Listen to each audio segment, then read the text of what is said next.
ஜனவரி 7 மற்றும் 8ஆம் தேதி உலக முதலீட்டாளர்கள் மாநாடு சென்னையில் நடக்கிறது. 30க்கும் மேற்பட்ட நாடுகளில் இருந்து 100க்கும் அதிகமான வளரும் முதலீட்டாளர்கள் பங்கேற்பதற்கான வாய்ப்பை தமிழ்நாடு வழங்குகிறது. வர விரும்புவோர் கீழே குறிப்பிட்டுள்ள இணையதளத்தில் பதிவு செய்யவும். தி சென்னை சில்க்ஸின் கிறிஸ்துமஸ் மற்றும் நியூ இயர் சேல்.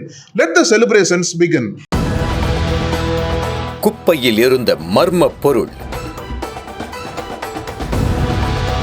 ஸ்டேஷனில் கேட்ட பெரும் சத்தம். அரண்டு ஓடிய போலீசார். சுருண்டு விழுந்த கூலி தொழிலாளி.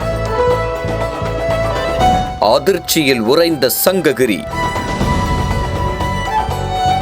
சேலம் மாவட்டம் சங்ககிரியைச் சேர்ந்தவர் ஹேமத்துல்லா. இவருக்கு 45 வயதாகிறது. கூலி தொழிலாளியான இவர் சங்ககிரி பகுதிகளில் கிடைக்கும் வேலைகளை அவரின் நண்பர்களோடு சேர்ந்து செய்வது வழக்கம். இந்நிலையில் கடந்த சில தினங்களுக்கு முன்பு சங்ககிரி காவல் நிலையத்தை சுத்தம் செய்யும் பணிக்காக இவரை அழைத்துள்ளனர். இந்த காவல் நிலையத்தில் வருடாந்திர ஆய்வு பணி நடக்க இருந்த காரணத்தால் காவல் நிலையம் மற்றும் அதனை சுற்றியுள்ள பகுதிகளை சுத்தம் செய்துள்ளனர். இந்த பணிக்கு ஹேமத்துல்லா, இப்ராஹிம், ராஜ்குமார் ஆகியோர் சென்றுள்ளனர். அப்போது அங்கு சேகரிக்கப்பட்ட குப்பைகளை காவல் நிலைய வளாகத்தில் குவித்து தீ வைத்துள்ளனர். மளமளவென தீ எரிந்து கொண்டிருந்த போது யாரும் எதிர்பாராத நேரத்தில் பெரும் சத்தத்துடன் மர்ம பொருள் ஒன்று வெடித்துள்ளது. இதனால் அந்த பணியில் ஈடுபட்ட மூவர் மட்டுமல்லாமல் அப்பகுதியைச் சேர்ந்தவர்களும் பெரும் அதிர்ச்சியில் உறைந்துள்ளனர். ஆனால் அதற்குள் காவல் நிலைய மேற்கூரையில் மற்றொரு பொருள் வெடிக்கும் சத்தம் கேட்டுள்ளது. மேற்கூரையில் வெடி சத்தம் கேட்டவுடனே அதிலிருந்து தகரங்கள் தூள் தூளாக தெரித்துள்ளது. அந்த தகரத்தில் ஒன்று ஹேமத்துல்லாவின் காலில் கிழித்து பெரிய காயத்தை ஏற்படுத்தியுள்ளது. இதனால் அதிர்ச்சியில் உறைந்த ஹேமத்துல்லா வலி தாங்க முடியாமல் அதே இடத்தில் சுருண்டு விழுந்திருக்கிறார். உடனே அங்கிருந்த போலீசார் மற்றும் பொதுமக்கள்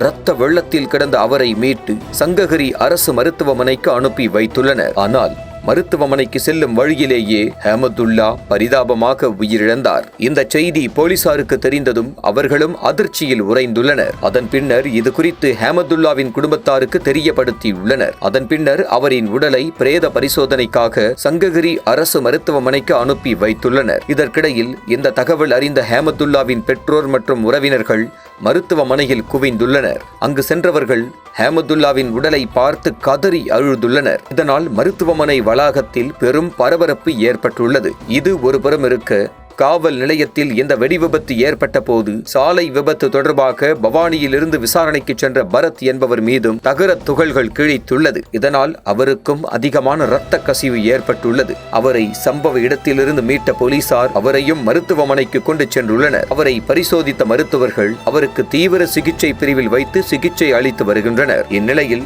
இந்த சம்பவம் குறித்த தகவல் அறிந்த மாவட்ட எஸ்பி அருண் கபிலன் சம்பவ இடத்திற்கு விரைந்து சென்றிருக்கிறார். அங்கு சென்றவர் காவல் நிலைய வளாகத்தில் மர்ம பொருள் வெடித்த பகுதி உள்ளிட்ட அனைத்து இடங்களிலும் ஆய்வு மேற்கொண்டுள்ளார். அதன் பின்னர் சம்பவம் நடந்த சங்ககிரி டிஎஸ்பி ராஜா, காவல் ஆய்வாளர் தேவி ஆகியோரிடம் இந்த வெடி விபத்து குறித்து கேட்டறிந்துள்ளார். அது மட்டுமல்லாமல் இந்த விபத்து நடந்த போது காவல் நிலையத்தில் பணியில் இருந்த போலீசார் அனைவரிடமும் இது குறித்து விசாரணை மேற்கொண்டுள்ளார். மாவட்ட எஸ்பி நடத்திய முதற்கட்ட விசாரணையில் காவல் நிலையத்தில் தூய்மை பணி நடந்து கொண்டிருந்த போது அங்கு சேகரிக்கப்பட்ட குப்பைகளில் பட்டாசு இருந்துள்ளதும் இதனை சரிவர கவனிக்காமல் தீயிட்டு எரித்த போது அது பெரும் சத்தத்துடன் வெடித்து சிதறி உள்ளது என்பதும் தெரிய வந்துள்ளது. இதனை அடுத்து இச்சம்பவம் குறித்து வழக்கு பதிவு செய்த போலீசார் தொடர்ந்து விசாரணை நடத்தி வருகின்றனர். அடுத்தடுத்த விசாரணைகளில் காவல் நிலையத்திற்குள் பட்டாசுகள் எப்படி வந்தது என்பது தெரிய வரும் என எதிர்பார்க்கப்படுகிறது. சங்ககிரியில் காவல் நிலையத்தை சுத்தம் செய்ய சென்ற கூலி தொழிலாளி பட்டாசு வெடித்து இறந்த சம்பவம் பெரும் பரபரப்பை ஏற்படுத்தியுள்ளது. அனல் பறக்கும் செய்திகளை அப்டேட் செய்து கொள்ள நக்கீரன் களத்தை இப்பவே சப்ஸ்கிரைப் பண்ணுங்க.